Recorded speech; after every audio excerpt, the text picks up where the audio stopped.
Alrighty, hello again, everyone, and welcome to it, the Friday edition of the Daily Caller podcast, the video edition, also audio. So if you're listening to this on iTunes, don't stare at your phone while you're driving. Just pay attention to what you're doing. I'm Derek Hunter. I am your host. Let's get to it. We always bring somebody into our miserable existence on Fridays, and this week is no different. Please welcome back to the show. He was our first video podcast guest, President of Americans for Tax Reform, Grover Norquist. Welcome back to the show, Grover. Good to be with you. Your first time in our illustrious Very studio. cool, yes, yes. You can hear the rattle of the air conditioner up in the rafters. I wanted to have you in because of all the people I know in Washington, you have been, your political instincts and your connections and your experience are deeper than most people. And the election results, depending on where you get your news, you can get an impression one way or the other, pretty radical. It was a great day for Democrats. They took the House. Or it was a horrible day for Democrats. The Republicans gained seats in the Senate. And I know it's much more nuanced than that. You and your experience, I wanted to mine it. So as you're watching the election returns Tuesday night, what did you think the takeaway was? Well, we lost the House. We strengthened in the Senate. Mm-hmm. There were modest losses in governorships from Republicans having about 34 governorships down, 6 or 7 that we lost. And the number of state legislators was a fraction of what you would lose in a normal year. So it wasn't a wave like 2006 that the Democrats had going for them, or 2010 where the Republicans came back, or 94 where the Republicans came in with Gingrich, took the House and the Senate and swept governorships and state legislative bodies. Right. Democrats, there are 99 state legislative bodies because Nebraska only has one, instead of 100, which would be easier to remember. But the Democrats picked up 6 of those. That's not very impressive. So the wave that took the House didn't really have after effects and lower levels, because most people don't realize that the Obama administration oversaw the greatest gains for Republicans. It was the best thing to ever happen to Republicans at as far state as level, politics, across the board. Yeah, House, Senate, state legislatures. 2 years into Obama's first term, he lost 60 House seats. I'm sorry. 60 House seats. I said it right. That was a big deal. Yeah. Okay, we're talking about half that. Also, if you look at it, it was almost regional. Florida, no wave in Florida. The Republicans won the governorship and the Senate race. And if you want a state that looks like America 10 years from now, it's Florida. Older, more Hispanic, big cities, Miami, rural areas, agriculture, suburbs, growing state. It is America. And you saw Texas, the Republicans carried all the statewide offices. Ohio, you want a bellwether. Ohio was the governor's race state. Was a bit of a surprise. The governor, people thought he was behind. The governor won. The senator, Democratic senator, only won by 5 points. The Republican challenger didn't have much money and didn't run a very good campaign. Nobody thought he had a chance. 5 points, they might have won that if there'd been more focus on it. But again, as you look around it, it wasn't a wave. It wasn't national. I wish we held the House. If the Republicans held the House, then the House and the President could do more tax reduction and more reforms legislatively and reforming entitlements like food stamps and TANF, welfare. That won't happen now. But on the Senate side, because the Republicans, again, we strengthened in the Senate side. We picked up an additional 3 net Senate seats while losing House seats. That's not a wave. It doesn't happen very often that way either. If you, from a governing standpoint, just from a governing standpoint, not any particular agenda item. I know that you care deeply about taxes and those bills have to start in the House, but from just a general governing standpoint, isn't it more advantageous to control the Senate because you can still confirm nominees, you can approve treaties and trade deals and things like that? The House is nice from a legislative standpoint, but the Congress for the last 30 years has written such vague laws that the executive branch is so empowered to be able to do things on their own because they can interpret the law any way they want. So would you rather have the House or the Senate? Well, particularly this election, if you told me you're going to lose one, I would rather lose the House than the Senate for two reasons.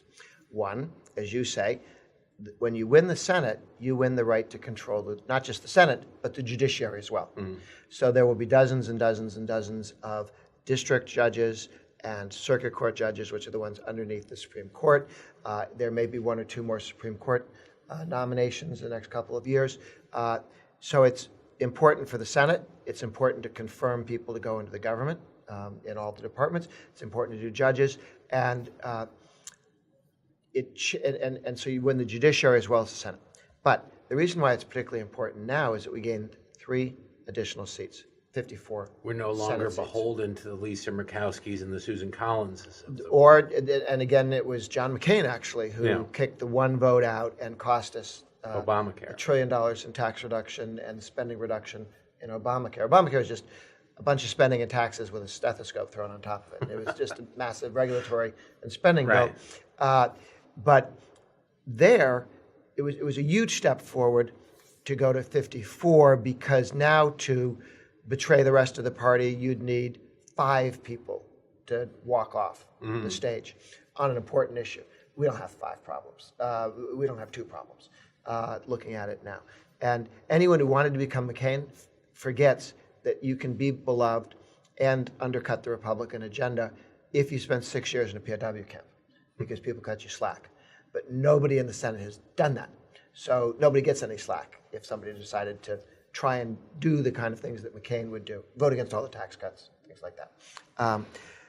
2 years from now, the Democrats have a shot. We're going to take the Alabama seat back that we threw away by running a lunatic, and said we got a Bolshevik. So that comes back. So now you're talking about 55 to start with, and the Ds would have to pick up 5 or 6 seats to control.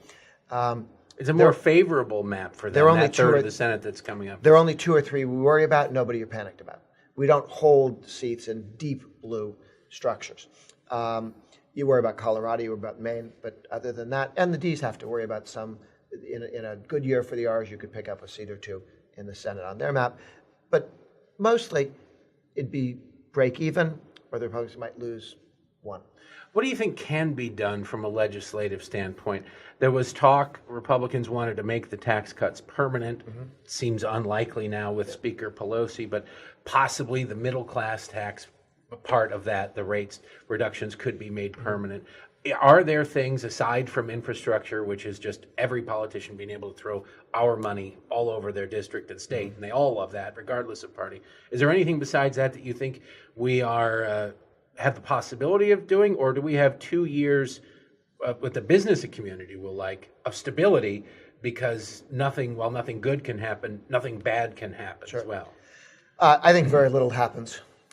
You could imagine the Democrats and the Republicans, liberals and conservatives, progressive guys, and the Freedom Caucus have already come up with a bill that spends $100 billion by selling loans, like the agriculture loans. The federal government loans money. It shouldn't be in the business of loaning or collecting money in the first place, but there's at least $100 billion, several $100 billion available. Their bill does $100 billion, and it puts half of it into rural poor areas, Freedom Caucus, and half of it into rural inner city areas, sort of Black Caucus / Progressive Caucus. Well, that's $100 billion. Do twice that. We already have those loans that could be sold. You don't have to raise taxes. Like the President of the United States is old enough to remember that George Herbert Walker Bush won the Cold War, broke up the Warsaw Pact, broke up the Soviet Union, kicked Iraq out of Kuwait and didn't get stuck occupying the place for a generation, and raised taxes. And on his tombstone, it will not say liberated the Soviet Union. It will not say saved Kuwait and didn't get us in the mire. It'll say I lied, taxes. And Trump is wise enough not to write his obituary already, raise taxes. Raising taxes is a career ender for Republicans, and the president's not going to put his signature on a suicide note.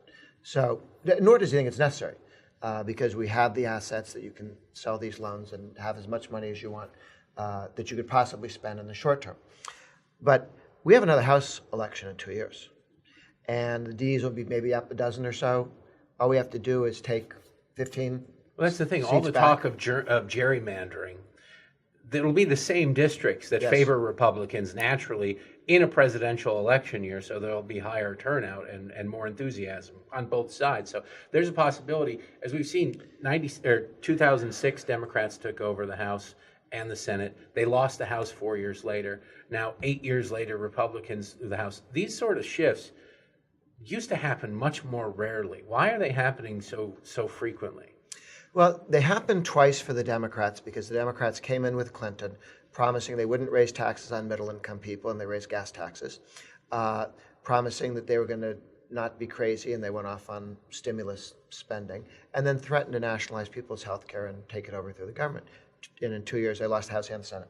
Obama came in, promised he wouldn't tax anyone making less than $250,000 a year, immediately started raising cigarette taxes, energy taxes, taxes on everybody. Obamacare is 8 different taxes that target the middle class. So he lied about, I'm only going to tax rich people. The 1%, that's a nice advertising thing, Right. but the 1% doesn't have enough money to be The worth millionaires stealing. and billionaires making $250,000 a There year. just aren't that many in order to get real cash. So you've got to go to everybody, which is exactly what Obama did with his tax increases. So you threaten people with tax increases, you hit them with tax increases, you threaten them with loss of certain choices, and people react. Obama lost 60. The Republicans this time lost about 30-something. So Obama took a much bigger hit, and he lost, the R's didn't lose Senate seats, as Obama did. They gained Senate seats. So while it was not good, I would have preferred just to have held the House and strengthened in the Senate, which is what we thought we were going to do. But, I mean, back a year ago, the tax increase helped because it gave us growth. We now have 2 more years of the kind of growth we've had over the last 6 months, which is 3 and 4%. Which we were told just 2 years ago was impossible, and 2% was the new normal. The average for Obama was about 2% growth. And they then announced, not that they'd screwed up, not that they were foolish, not that they'd wasted money, not that Obamacare didn't work and it depressed things, not that the stimulus of $800 billion they wasted, that didn't work. You can't say that. So this is as good as it gets, 2%. So it's one thing to have wasted $800 billion. It's another thing to lie to people and tell them you can't ever, no one could do better because, Right. Look, we're the smartest, nicest people we know, and we could only do 2%. So I think we break that. Again, imagine what the electorate's like in 2 years, more years of growth away from the grumpiness of 2 years ago. Immigration becomes infinitely easier to deal with. Reagan allowed a lot of immigration because the economy was growing. We now have 7 million jobs looking for people and not that many people looking for jobs. 6 million people looking for jobs. Yes. And those are going to continue to grow as opportunities, challenges. So the lobby will not be just, could we do something about DACA? The kids who were brought in by parents at age 4, it's hard to be too mad at somebody who showed up in the United States at age 4, all they know is English and America, wanting to be a citizen. But add to that farmers need workers and the dairy industry needs workers, and we're short workers. And it's going to be more true 2 years from now than it is today. So there's an agreement to be made that deals with both the business community, bringing in the smartest minds from the world. Why would we want a smart person to live in China or Japan? The I idea want the them here. president has put forward of merit-based immigration Yeah. doesn't seem all that crazy, yet the crazies out there say, no, it should just be a wide open area and people can come and go as they please. But I don't want to get off on immigration, because I think you and I disagree a little bit on there. That's not the lesson. My argument is you could come to an agreement in a much larger, stronger economy where there is this recognition. It's definitely much easier to make any case when the Americans are doing well. Then you can say, okay, we can help other I'm not people. disagreeing with you on the merit-based stuff. Obviously, the easiest thing to do is to bring people in when there's nobody who's able to do a particular job. Right. Because then you're not competing with anyone. I want to ask you about local races. Scott Walker lost in Wisconsin. Which Yes, disaster. Very bad. A very close election. It seems like a huge mistake. But that seems indicative a little bit to what happened in the House. And that is that people tend to take a growing economy for granted. You can get used to it. Oh, things are good. You know, back in February when the new tax rates kicked in and people's take-home pay went up, there was probably a couple of weeks where Republicans had really goodwill with those people because they're realizing I'm getting $50 more a week, and it's because Republicans lowered tax rates. By June, you forget about it. That $50 has sort of been absorbed into your regular spending. Unfortunately, most Americans weren't saving it at all. And so this election, Republicans, especially in the House, especially people like Paul Ryan, were wanting to run on tax cuts, which elections are never about rewarding you for what you've done for people. It's about what you're going to do. Am I wrong in that strategically Republicans in certain House races ran a bad strategic campaign? Well, kind of if you lost, you did, by definition. There were two kinds of Republican congressmen who lost. People in some districts who didn't work the district. Bratt didn't walk the district. He didn't campaign in the district. I don't know what he was doing, but when we talked to people down there, he just wasn't around. He wasn't knocking on your door. He wasn't showing up at everything. And there were some people who were new, like Bratt, but others who had been around for quite some time, Dana Rohrabacher, who weren't out shaking hands and running hard. They like their national profile. They go on TV. They think, if I'm on Fox, then it's everybody okay. saw me. Right. No, they didn't. Not everybody in the district. Matter of fact, they might go, how come I only see you on TV? Right. People really do want to be talked to. They want to believe their representative is among them. They want to see them and touch them. And so some of the folks we lost just weren't in the district working it enough. On the other hand, Barbara Comstock and Kaufman of Colorado were two people who worked the districts completely, totally, and all the time. And they still lost. They were an overwhelmingly plus D Clinton voting districts. They almost shouldn't have been there for the last couple of cycles. The fact that they worked so hard is why they were there for the last series of cycles. So when you look out across the nation, it wasn't just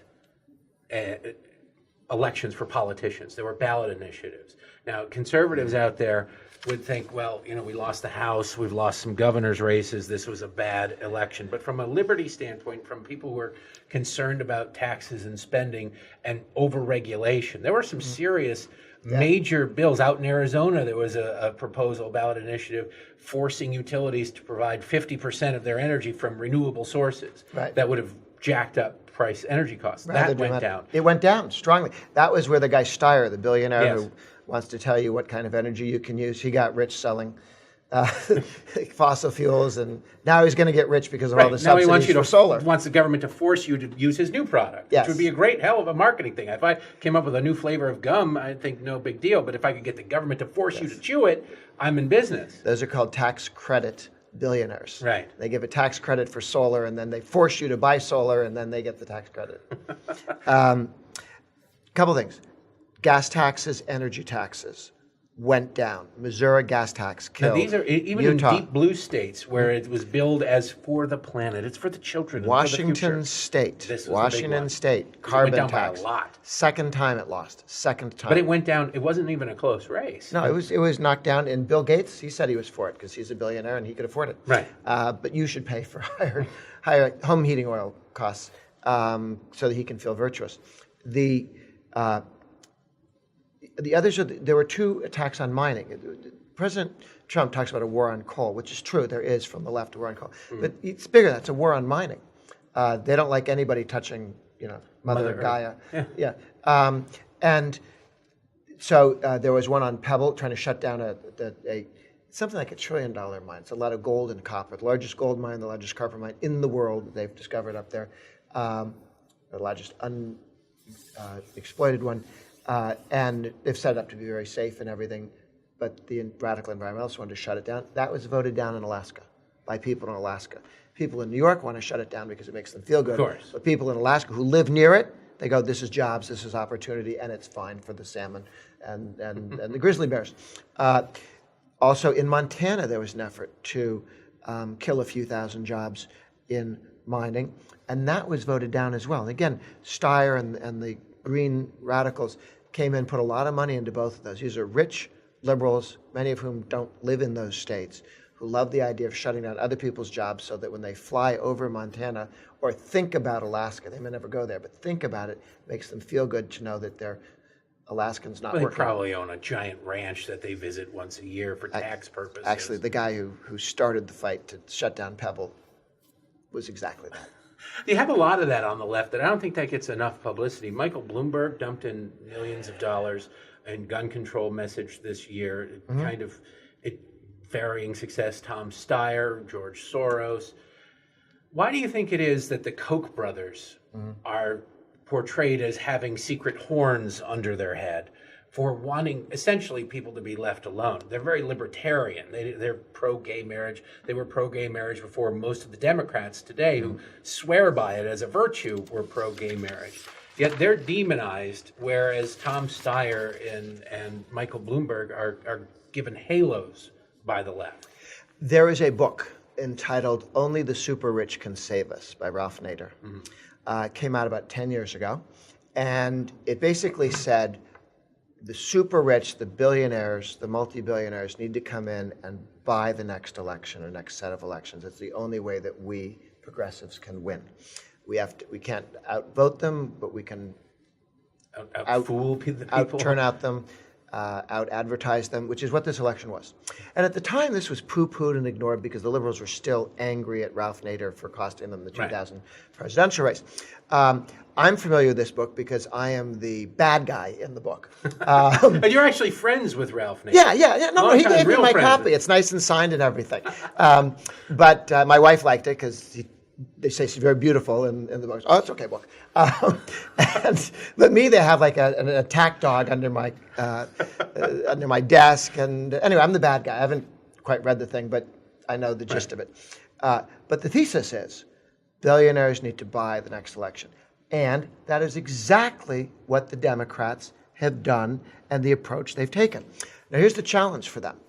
While they've got the billionaires to spend hundreds of millions of dollars a year in each of these guys into these things, the Janus Supreme Court case and a couple of other court cases coming with the present Supreme Court, Janus says that government workers, firemen, teachers, Voluntary union membership is the gist of it, which tells you everything you need to know about unions. If you make membership in them voluntary, somehow that scares the hell out of them. Should tell you about the product they're offering. and 5% are already out, so $250 million a year is lost to the left from just that one court case. Now, other people can choose to leave now or would have to re-up every time the contract comes out. So you're probably looking at 20% of people opting out. 30% opted out in Wisconsin. But let's say it's only 20% decide. I'm saying you don't have to opt out. You have to opt in. Right. 20% will say, I'm not joining. Not interested. If 20% leave, that's $1 billion a year that the left loses. And a year, per year. So all go, or presidential. 95% goes to Democratic candidates Yes. when they spend it on elections. So they're going to need to go to Bloomberg and Steyer and these other characters and say, we need more billions because we're losing $4 billion per presidential race, $1 billion a year. Big deal. Oh, let's hope so. So what would you say to people across the country, aside from ballot initiatives? Is there something out there that happened on Election Day that was under the radar? Obviously, the big ticket races get all the attention, but I imagine there were really good moments, either on the state level, maybe on the national level, on the referendum level, whatever it is, that you say, take heart. It's not what you're seeing on CNN and MSNBC. There's actually good stuff. There was an anti-fracking initiative in Colorado, deep blue liberal Colorado, voted down. One of these NIMBY things, voted down. So there's a lot of healthy stuff going on at the state and local level. The other good story is, I don't know if I can show this to people, in the 57 states, as some say, the red states have a Republican governor and a Republican House and a Republican Senate, okay, 23.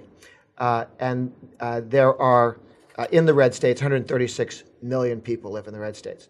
In the blue states, only 104 million. So more people live in complete, unified Republican state governance than in unified Democratic governance. This brings up a point that is now a talking point since Tuesday.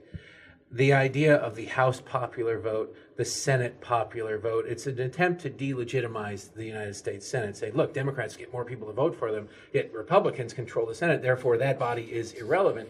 They're trying to do that a little bit after Kavanaugh with the Supreme Court because of the Senate again. Yes. When you hear things like that, do you weep for civics, or do you believe, like I do, that these people who are espousing it, the Ezra Kleins of the world, the Joy Reids of the world, they know what they're doing, but they're counting on their audience not knowing what they're doing. You remember where they claimed that Trump, if he didn't win, would say the whole thing was illegitimate, which is not true.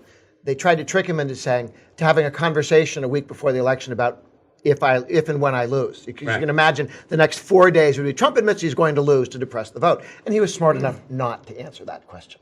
And then it was Hillary who took a day to decide whether she agreed that she'd actually lost the presidency or not.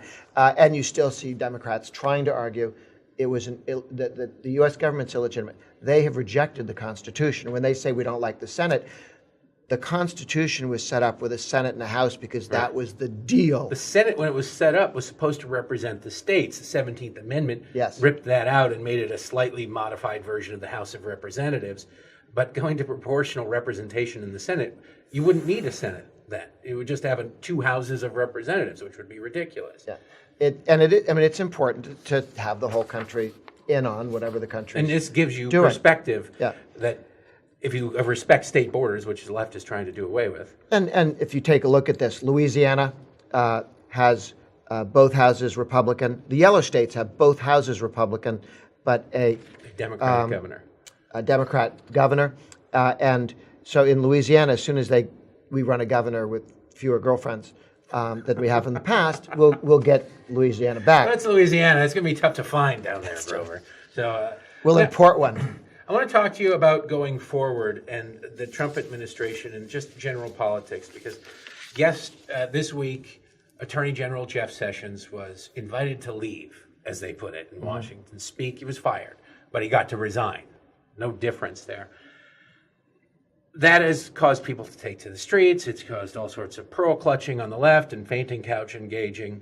When it comes to, and like I said, the Tuesday election does give the president the freedom there because he now has a much larger buffer in order to get his next attorney general approved. I want to put out just a couple of names that have been bandied about so far and get your initial reaction, the possibility of them being attorney general of the United States. Chris Christie, your initial gut reaction to the prospect of Chris Christie.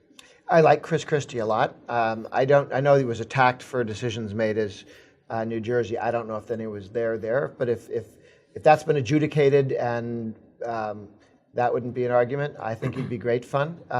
He would then make Trump look like the cuddly, quiet, non-aggressive part of the administration. And svelte, yes. Rudy Giuliani. I always thought Rudy Giuliani was going to get it in the first place. Right. Rudy Giuliani went after the mob. You need a wartime consigliere as head of the Justice Department to take on the swamp, to take on all the corruption in D.C. And I'm sorry, but the guy from Alabama was too sleepy, too quiet, too status quo. He kind of brought the mentality of the Senate, where it's very gentlemanly, to a situation where you needed to be a tough leader. You needed to really. The left has been filling that structure, evidently the FBI too, but the Justice Department with left-wing lawyers whose social permanent bureaucracy and view themselves as Democrats. I talked to some woman that I knew in college who was working for the Justice Department under Reagan, and I said, "Oh, what are you doing?" She said, I work for the Justice Department. Not Ed Meese. I work for the Justice Department.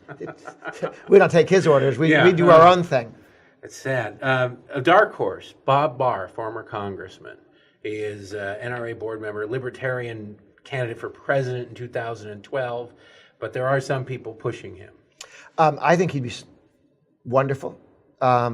He would be very free market. I mean, the Justice Department can fix a whole bunch of problems. They could stop civil asset forfeiture, which is when police stop your car and they take the money you have because it might be drug money. Mm-hmm. And then if you want it back, you can sue them for your $1,000. Go hire a lawyer for $5,000 to get your $1,000 back, or your $5,000 value of car back. I mean, just more money is taken by police in civil asset forfeiture than is taken in robberies any given year. It's a big deal. And the Attorney General could stop this with a signature and has refused to for 2 years.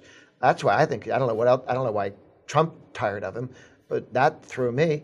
And then, a third of the country's moved to legalizing marijuana, and he wants to try and enforce federal drug laws on states that have said, look, just leave us alone, mind your own business. As long as it doesn't involve going to another state or interstate it shouldn't have anything to do with Trump the has federal made the government. comment that it's up to states, they should do it, but the Attorney General has not been helpful on that. Two more names, retiring Congressman Trey Gowdy. He'd be great. Yeah. Certainly be dogged. He's been out on television, which the president pays a lot of attention Yes, to. that's right. It's the way to interview for a job. And then lastly, Lindsey Graham. Lindsey Graham, a lot of rumor that he's been auditioning since McCain got really sick to become Attorney General. And his performance, his speech, I thought was amazing during the Kavanaugh hearing when he reclaimed his time. He's a relatively young man. He could stay in that Senate seat for quite some time. He's already a leader in the Senate. He's become a national conservative Reagan Republican leader with some of his strong positions on Kavanaugh and knocking down the left's smear of Kavanaugh. He has said, and I take him, I assume he's thought this through. He said, thank you very much, but I want to be a senator. To go into an administration for maybe 2 years. Or even maybe 6 years, but because the Senate seat could be 24 years. Right. You'd really be gambling a little bit. It's one thing to say no, thank you, don't offer it to me. It's another thing to get a phone call from the president and say no. He's might trying to head off the call at the pass. He would be good. All the people you mentioned, I think, would be very good. I don't understand the decision they made at the beginning.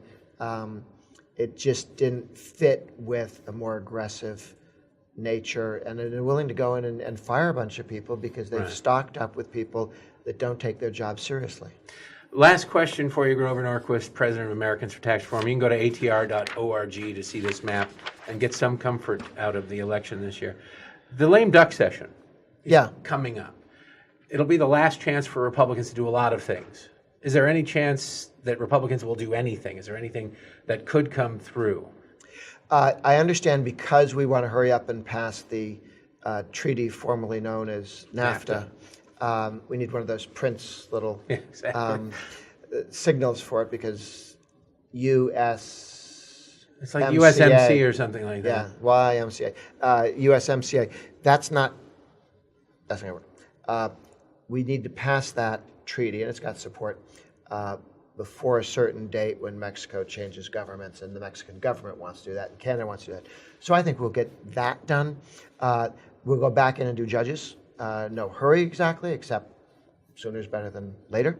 My preference would be to pass a law putting a cap on spending, further caps, or even going whole hog and doing a budget for the next 2 years and passing it so that if we don't agree to a different budget, we just govern from continuing resolutions. We'll actually have a more sane something budget. You fall to. Yeah, the left says we will give you no money for defense unless you give me everything we want, and if you disagree, then you've shut the government down. So why not pass a budget for defense for the next 2 years? Very interesting. We'll see what happens. Grover Norquist, President of Americans for Tax Reform, thanks for making the way. These are actually your old offices. When I worked for you back in 2007, 2008, this exact floor in this exact building were your offices. Absolutely. So it's like going back in time. It's like going back to your old high school to have you walking around here. How do you like it now? It's very nice. It's really cool. And it's a lot more open than we had it. We had a series of different offices. Yeah. So it's very nicely done. It's neat to see. Thanks for listening. Subscribe, tell a friend, all that good